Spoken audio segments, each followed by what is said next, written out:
Merhabalar, ben operatör doktor Fatih Dağdilen, estetik ve plastik cerrahi uzmanıyım. Bugün sizlere burun estetiği ile ilgili özellikle fonksiyonel burun ameliyatlarında neler yaptığımızı ya da nefes alma problemiyle birlikte gelmiş estetik beklentisi olan hastalara nasıl yaklaşılması gerektiğini anlatacağım. Hakikaten yıllardır binlerce, on binlerce burun ameliyatı yapmış ve bu konuda çok tecrübeli bir hekim olarak kendimi kabul ediyorum ve bu anlamda da hastalarıma aynı şekilde bilgiler veriyorum. Bu bilgileri sizlerle paylaşmak istedim. Şimdi bir hastanın nefes alamama problemi sadece burundaki eğiklik ya da burun içindeki burun eti büyüklüklerinden kaynaklanmıyor. Hatta bizim kulak burun boğaz doktorumuz, hastanede birlikte çalıştığımız kulak burun boğaz doktorumuz zaman zaman içinde eğiklik olan, burun eti olan hastalara hayır bu benim işim değil, bunu bir plastik cerrah yani hocamıza yaptıralım diyerek bana yönlendirir. Hakikaten ben de bundan dolayı gurur duyuyorum, onur duyuyorum.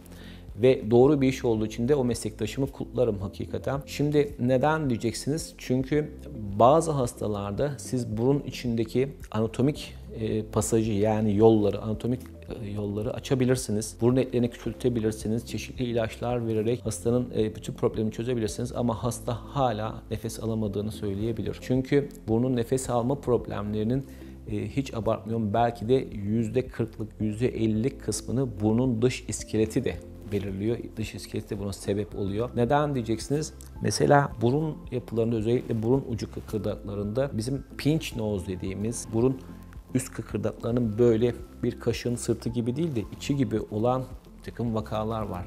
Yani bu tip hastalarda nefes aldırdığınızda tek burnu kapattığınızda nefes alınca hastanın burnunun böyle kapanıp açıldığına da şahit olabilirsiniz. Bunlara biz internal valv yetmezliği deriz. Bu tip hastalarda sizin içeride yapacağınız uygulamalar bu hastalara hiçbir şekilde mutluluk vermez, hiçbir şekilde fonksiyonlarını düzeltmez ve hasta yine problemle karşılaşır. Bu nedenle nefes alma ile ilgili problemi olan hastalara daima tavsiyem olayı sadece içiyle ilgiliymiş gibi düşünmemeniz. Böyle bir probleminiz varsa estetik açıdan da bir takım uygulamalar yapılabilmesinin ya da burnun şeklini değiştirmesek dahi burnun dışarıdaki yapılarından ötürü de nefes alma probleminizin olabileceğini akıldan çıkartmamanız gerekiyor. Bu tip durumlarda neler yapıyoruz? Mesela burun kıkırdaklarının zayıfsa eğer bu kıkırdakları desteklemek gerekebiliyor. Ya da daha önce ameliyat olmuş hastaysanız burundaki nefes alma ile ilgili birimlere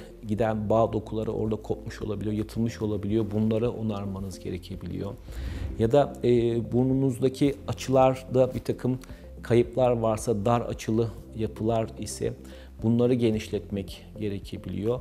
Yani pasajı sadece açmanız değil, beraberinde üzerindeki iskeleti ya da burnun dış görünüşündeki yapıları da genişlettiğiniz takdirde hastalarınızın çok daha rahat nefes aldığını, çok daha mutlu olduklarına şahit oluyorsunuz. Ben de hakikaten bu tip hastaları gördüğümde muhakkak iyi bir muayeneden geçiriyorum. Daha sonra hastaya yapacaklarımı detaylı bir şekilde anlatıyorum. Özellikle burada çok önemli bir manevra var. Mesela hastaların burnunu böyle çektiğiniz zaman çok rahat nefes alıyorlarsa ya da burnun içerisinde küçük bir şeyle böyle hafif kaldırdığınızda o valve dediğimiz mekanizmayı açtığınızda hasta ben rahat nefes alıyorum diyorsa mutlaka o valvi tekrar onarmalı, olması gereken doğal şekline, doğal yapısına kavuşturmanız gerekir. Bunu yaptığınızda da hastalarınız otomatik olarak hem nefeslerinden dolayı şikayet olmaz hem de görsel anlamda da çok daha iyi bir şekle kavuşmuş olurlar. Bununla beraber bu tip hastaların sonraki takiplerinde de herhangi bir problem olmadığına şahit oluyoruz. İlk başta mesela ödemli olabiliyor, şişlik olabiliyor ama günden güne hasta daha rahat nefes aldığını ve size tabii müteşekkir oluyor yaptığınız işlemle ilgili olarak. Eğer bu hastaya yanlış ya da olması gerekenler yapılamadığında ise mutsuzlukla sonuçlanıyor. Daha önce ameliyat olmuş, içini açtırmış, kıkırdaklarına dokundurmuş, ona rağmen nefes alma problemi düzelmemiş pek çok hastayla karşılaşıyoruz. Ben estetikte olmadım diyor, içini yaptırdım ama diyor nefes alamadım diyor, nefes olmuyor diyor, nefes alınmıyor diyor. Ki bu hastalar çok sıktır. Beni dinleyenlerin içerisinde de muhakkak vardır böyle problem olanlar. Bu tip hastaların bilinmesi gerekir ki bunların sorunları içerideki anatomik yapıların yetersiz yapıldığından değil, çok yüksek bir ihtimalle şekille ilgili burnun o dışındaki nefes almayı etkileyen kıkırdak yapılarıyla ilgili bir takım problemlerden dolayı olduğunun bilinmesi gerekir. Beraberinde daha önceki yapılan işlemde de yetersiz sonuçlar ya da eksik bir takım şeyler kalmışsa da bunu da ameliyat esnasında ekleyebilir. Hastaya çok daha iyi nefes alan, çok daha güzel bir görüntü ve sonuç sağlama şansımız olur. Tabii ki muhakkak hastayı görmek gerekir diyerek sözlerimi burada noktalıyorum. Görüşmek dileğiyle.